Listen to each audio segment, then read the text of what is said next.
ત્યારબાદ નારદજીએ જોયું તરુણી પ્રભુતા કે હે શાલકા બુદ્ધિદાય. શું કીધું? ઈ કે અત્યારે સંસારની અંદર સ્ત્રીઓનું રાજ આવી ગયું. નારદજી કે ક્યાંય પતિઓનું રાજ રહ્યું નથી. સાચી વાત છે જીવાભાઈ? સાચી વાત?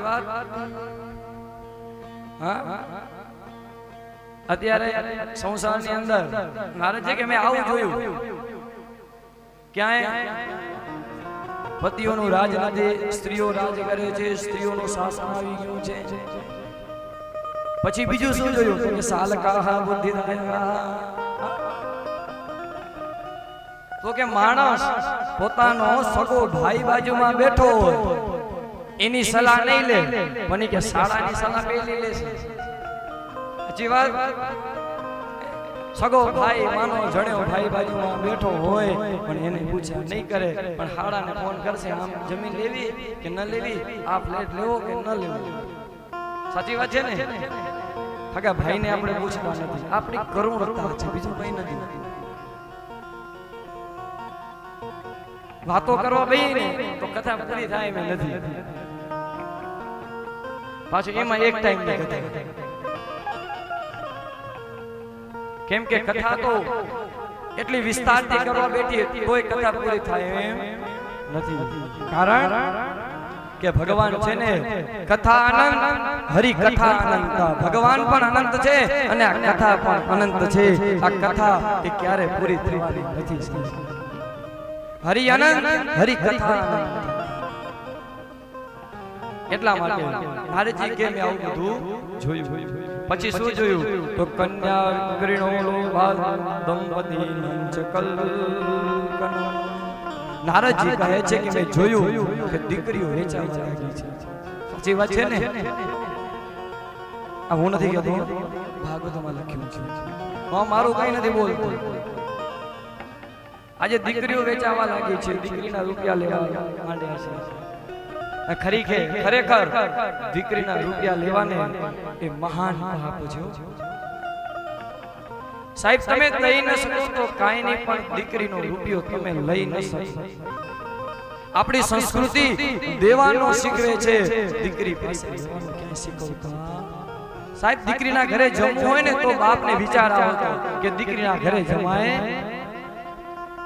આજે દીકરીને આપણે રૂપિયા લેવા પડે છે, એમાં નહીં 50 લાખ ને 20 લાખ ને 25 લાખ. બોલો, આપણી કરુણતા છે. આ દુખી થવાના કારણો આ છે. દુખી થવાના કારણો છે. દીકરીનો રૂપિયો લઈને એમ કીધું છે એને નરકમાં પણ જગ્યા મળતી નથી. બોલો, અત્યારે હું કોઈ સમાજનું નથી કહેતો, કોઈનું નથી કહેતો, ભાગવતની અંદર છે અને હું કહું છું. એટલે કે સમાજ કહેતા પણ જે છે અને વાત સત્ય છે.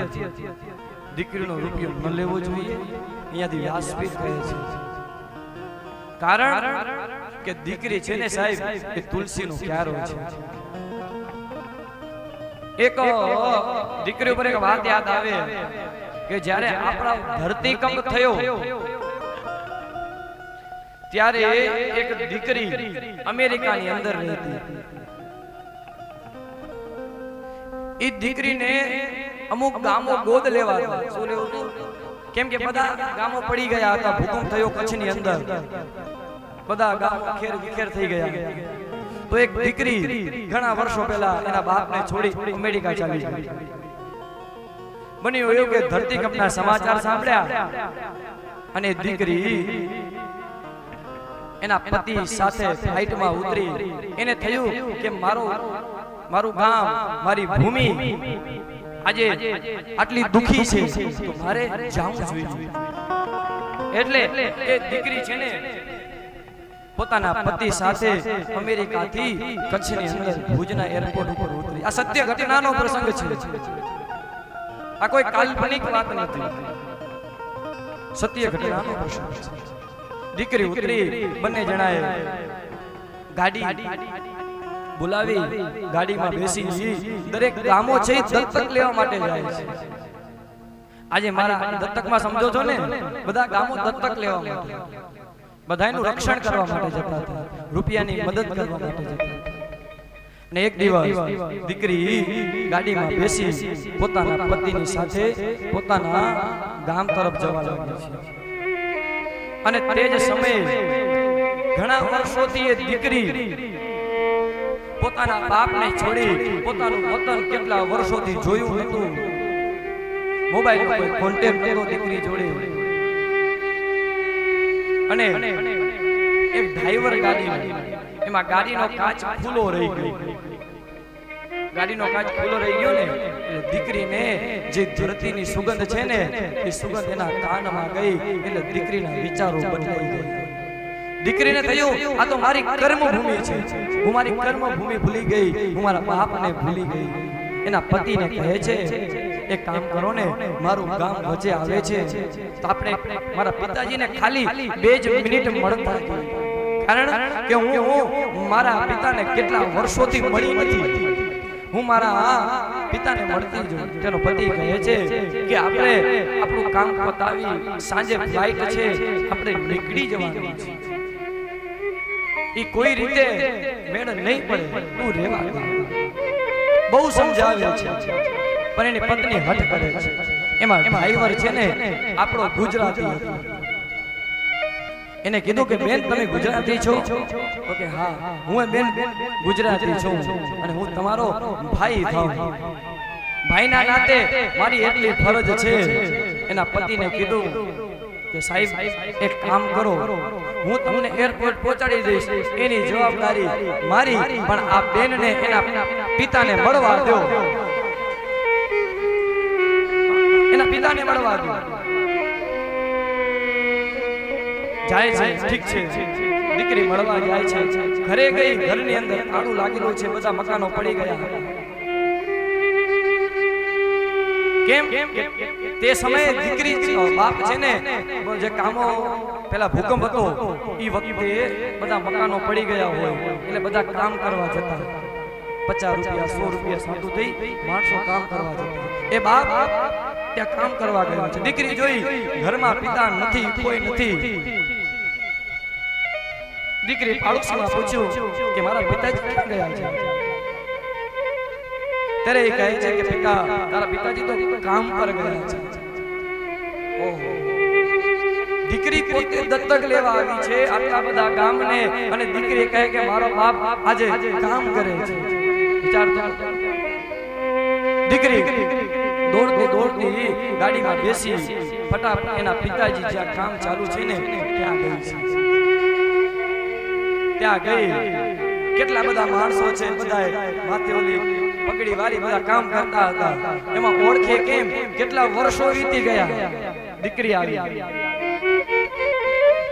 અને તે જ સમયે દીકરીએ રાડ પાડી કે પિતાશ્રી પિતાશ્રી પિતાશ્રી, અને બાપના કાને એ શબ્દ ગયા ને પિતાને થયું કે મારી દીકરી આવી છે. દીકરી કને દોડતો દીકરી કને ગયો અને દીકરીનું સાહેબ ભેટી કરી છે કે મારી દીકરી આવી, મારો વાલનો દરિયો આવ્યો છે. દીકરીને ભેટી ગયો. દીકરીને કહે છે કે દીકરી તું આટલા વર્ષ ક્યાં હતી, કેટલા વર્ષો થઈ ગયા તને જોયું, તું આટલા વર્ષે આવી?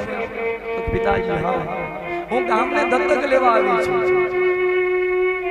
મારા પતિને થયું કે કચ્છમાં આવું બધું બન્યું છે ને તો આપણે બધા ગામોની સેવા કરીએ અને ગામને દત્તક લઈએ પિતાજી, એટલે હું આવી છું. મારી પાસે સમય નથી તમને મળવાનો, કેમ કે હમણાં અમારી સાથે ફ્લાઇટ છે, અમારે જવું પડશે. હું તો તમને આશીર્વાદ લેવા આવી, તમને ભેળી થવા આવી છું. બંને બાપ દીકરી રુદન કરે છે. બાપ અને દીકરીનું પાત્ર સાહેબ આ દુનિયામાં બીજું કોઈ પાત્ર ન હોઈ શકે. દીકરી સાહેબ વાલનો દરિયો છે, દીકરી તુલસીનો ક્યારો છે. દીકરી ભેટી ગઈ, બંને ખૂબ રડે છે સાહેબ. અને દીકરી બાપને કહે છે કે હે પિતાજી તમને કઈ જરૂર છે? તમને મકાન જોઈએ છે, પૈસા જોઈએ છે? મારી પાસે બધું છે, હું તમને આપતી જાઉં. દીકરી બાપને કહે છે હું તમને બધું આપો પિતાશ્રી. હું ગામને દત્તક લેવા આવી છું. હું ગામને દત્તક લઈ શકતી હું તો તમે તો મારા બાપ છો અને જો તમે આમ ફરો એક ઈચ્છા લે બાપ ના પાડે છે, કહે છે કે ના દીકરી મારે તારું કંઈ જોતું નથી, મારે કંઈ નથી જોતું. મારો હું તને આપી ન શકું તો કંઈ નહીં, પણ મારે તારી પાસે કંઈ લેવાય નહીં. બાપ ના પાડે છે. દીકરી ઘણું કહે છે કે પિતાશ્રી લઈ લે પણ નહીં. ના પાડે છે. બાપ એકનો બે ન થયો નહીં. દીકરી તું આવીને એ મારી માટે બહુ છે. તું આવીને એ જ મારા માટે લાખો રૂપિયા છે, મારા માટે આશીર્વાદ છે. મને બીજું કંઈ નથી જોતું દીકરી.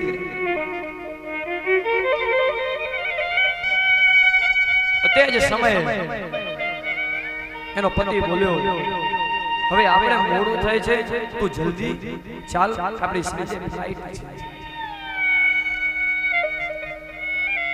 દીકરી ગાડીમાં બેસે છે. બાપના આશીર્વાદ લઈ દીકરી ગાડીમાં બેસે છે. ગાડીમાં બેસી બાપના આશીર્વાદ લઈ દીકરી જ્યાં નીકળવા જાય ને ત્યાં બાપે કાચ ખખડાયો કે ઊભી રાખી. વાતની શરૂઆત હવે છે કે દીકરી ગાડી ઊભી રાખ. એના જમાઈને થયું વળી કાંઈક માંગશે. બાપને લેવાની આશા હતી નહીં. જમાઈને થયું કે હવે આ કંઈક માંગશે. પણ સાહેબ દીકરી નીચે ઉતરીને બાપે પોતાની જે ઉપર પછેડી બાંધી દીધી ને એ પછેડી કાઢી એનામાંથી 20 રૂપિયાની નોટ લઈ અને દીકરીને આપી કે લે દીકરી, આને તું લાખ સમજતો ભલે અને 2 લાખ સમજતો ભલે. સાહેબ આ દીકરી છે. દીકરી જેવું પાત્ર આ જગતની અંદર કોઈ ન હોઈ શકે. સાહેબ દીકરી સાપનો ભારો નથી, દીકરી તો તુલસીનો ક્યારો છે. દીકરીને તમે આપી ન શકો ને તો કાંઈ નહીં, પણ જીવનમાં દીકરીનો રૂપિયો ન લેતા નકા જીવનમાં દુખી સિવાય બીજું કંઈ ન કરી શકો. તમે તો દુખી થશો પણ તમારી સાત પેઢી દુખી થશે. યાદ રાખજો. કેમ કે દીકરી છે ને એ તુલસીનો ક્યારો છે.